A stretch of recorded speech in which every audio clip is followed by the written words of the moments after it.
Welcome to Sister Chat. We've come together to connect, honor, advocate for, and teach each other. Today's conversation is going to be about feeding the hungry. And we have a couple wonderful women here who are going to share with us. And we have Cheri Dennis and Sharon Christen. And so we'll begin our discussion in a minute, but I would like you to introduce yourself and tell us a little bit about yourself and what you do. Cheri, would you like to start? Yes, first of all, thanks for having me. I'm Cheri Dennis. I'm Director of Community Engagement at Toledo Seagate Food Bank. I've been there since 2011. I actually started out as a volunteer. I came back on an internship and they asked me to stay, and I was like, of course. So my job is to what I do there is I ask the community, I round up the community, round up volunteers, and just let them know what the needs are of Seagate Food Bank, what our mission is, and how they can help. That's great, because you bring the things together that we need. Okay, Sharon? Well, I started at Claver House in 2011, and I started there because my brother was going to Florida, and he asked me to fill in, and that was the year I had retired, and I thought, oh, okay, I'll fill in for you. Well, he bought a place in Florida, so I've been there ever since. But it is fulfilling. You get to know a lot of wonderful people in that service, I feel, and I've gotten my family involved, and it does help a lot. I had 6 children and then 11 grandchildren, wow. And now I have number 7 great-grandchild on the Beautiful. way. So it's a full house at Christmas, which is wonderful. Yes. So, well, thank you, Cheri and Sharon, for sharing that about yourself. As we approach the holidays, we have food on our minds, sometimes with all of our celebrations and gift giving, etc. Do you notice anything at the Seagate Food Bank around the holidays that is a little bit different? Oh, yeah. First of all, the energy is different. Lots of excitement surrounding everything and very busy. Of course, when it comes to our pantries, because that's what our duties are at Seagate Food Bank, we're a food hub. So what we do is we supply the different agencies and soup kitchens and things like that in 8 or well, actually now 9 different counties throughout Northwest Ohio. So we supply those agencies with the food that's needed for their pantry, and they service the community. So we absolutely see our needs growing around the holidays, especially. We see a lot of what we like to call pop-up pantries, and that's where, like just a common good neighbor wants to give out food. We get a lot of calls in that regards. And a lot of times, it's a matter of, well, let's let our agencies, deal with that. But of course, around the holidays, our needs grow. We service normally about 150,000 people every single month. And if you can just imagine around the holidays, how, we are always reminded of, others who have less than. So that need always grows. This year, especially, and I'll say since COVID, we've seen that need just uptick every year. The need is steadily growing. And currently our monetary donations are currently down. Our food giving is up because, the community sees that call. And when people ask me, why do I think that's so? The only answer I can give is that I believe it's easier to give food. We're in the grocery store. It's easier to grab an extra can of this, an extra bag of rice, an extra set of teas, something like that, as opposed to, actually giving, using your credit card and things like that online, incurring those fees and things like that. I just think that food-wise, it's easier to give food than it is monetarily. But we certainly do see a growth this time of year always, but since COVID, as one can imagine, the need is continually growing. Well, you mentioned about the energy, and I think at Christmas times there is that spirit of giving and so forth, so that's that natural energy, and I guess we just have to remember to keep that energy going throughout the year because people are hungry, not just at Christmas and Thanksgiving. Sharon, how about you in terms of Claver House?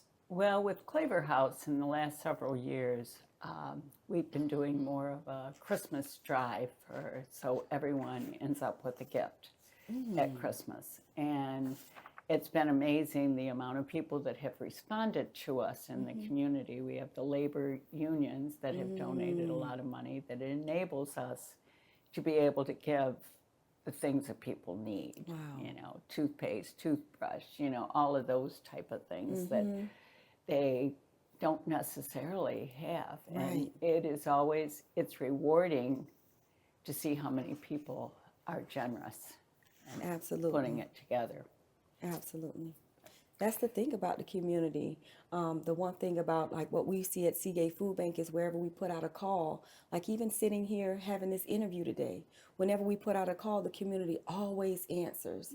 So, you know, initially, you know, you have that need, so there's that little bit of anxiety, but the community always answers that call.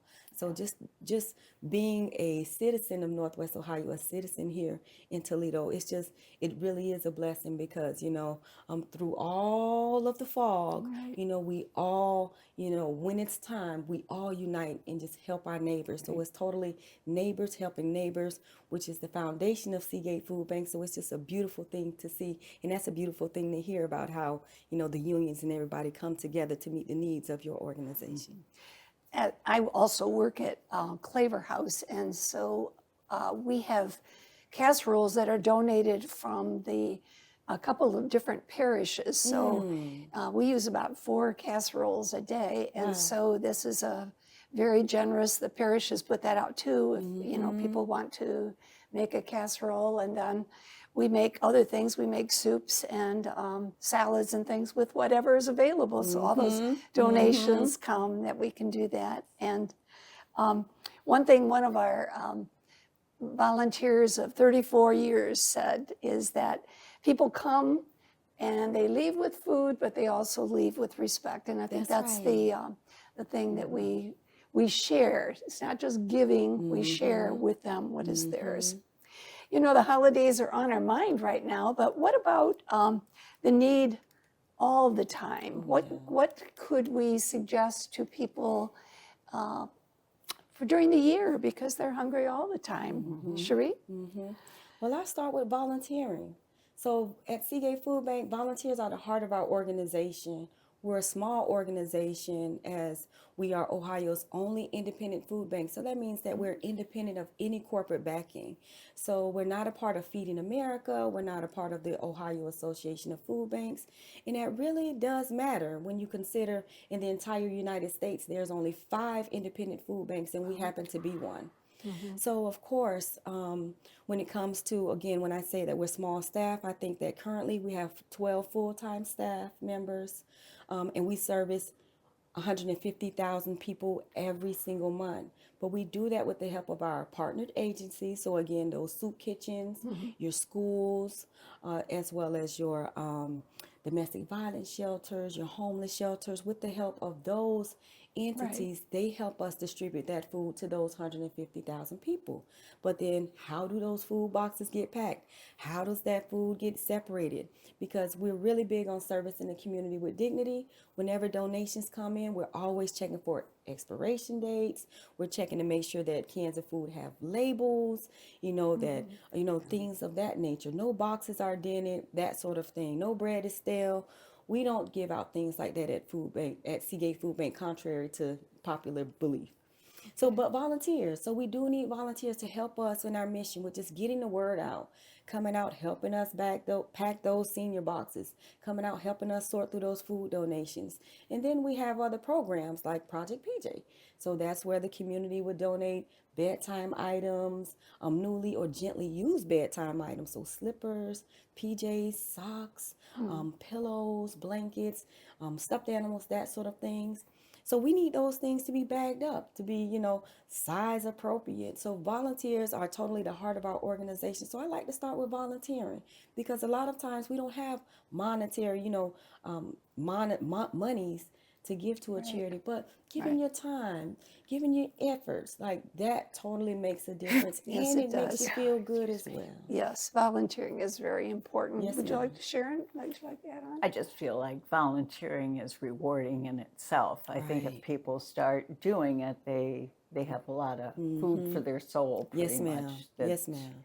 it really, and you meet a lot of nice people. Right. Right, with the same purpose in their Right, life. right. And how does it benefit you when you feed the hungry, both physically and spiritually? What does that do to nourish you, Sharon? Well, it keeps you going, I think. You have a purpose. I guess we all we have a purpose in life. And once, I mean, I'm pretty much at the stage where, my grandkids don't really need me. They're all in college now, except for one little 6-year-old that's but she's 4 hours away, so I don't really get that time with her. But, she'll call me and FaceTime just to stay in touch. And I'm like, okay. But it really does. I think that doing that, I mean, I was away from it for a couple months for health reasons, and I was afraid my family was going to say, "Oh, Mom, you really shouldn't go back." But they didn't. They said, "No, you need to do that." So I think they value and I've gotten all of them involved in different times too. So that's good. And you, Cheri, how does it nourish you spiritually? And Spiritually, I'll tell you that it humbles me. It keeps me humbled. I'm the mom of 6, and I'm a transplant. I'm transplanted from Florida, so I'm the only family member here. But I'll tell you, it has helped me grow my family, community wise, But it keeps me in touch with what's going on in the community, what the needs are in the community, what are the ailments of our community. So it totally is a very humbling job that I have. It's very rewarding as well, and I enjoy it a lot. I enjoy it a lot. good. That's good. Well, thank you, both Cheri and Sharon, for coming today and sharing with us about what you would do to help feed those who need, both physically and spiritually. And thank you for tuning in. We, as the celebrations come, let us all remember and try to think of all the blessings that we have and respond with gratitude and do as generously as we can. They say, think globally and act locally. Many times when you see on the news, there is so much and you just get overwhelmed. And so it's important just to say, I'm going to do what I can now, and God will do the rest. That's right. So thank you again, and till the next Sister Chat, we will see you then.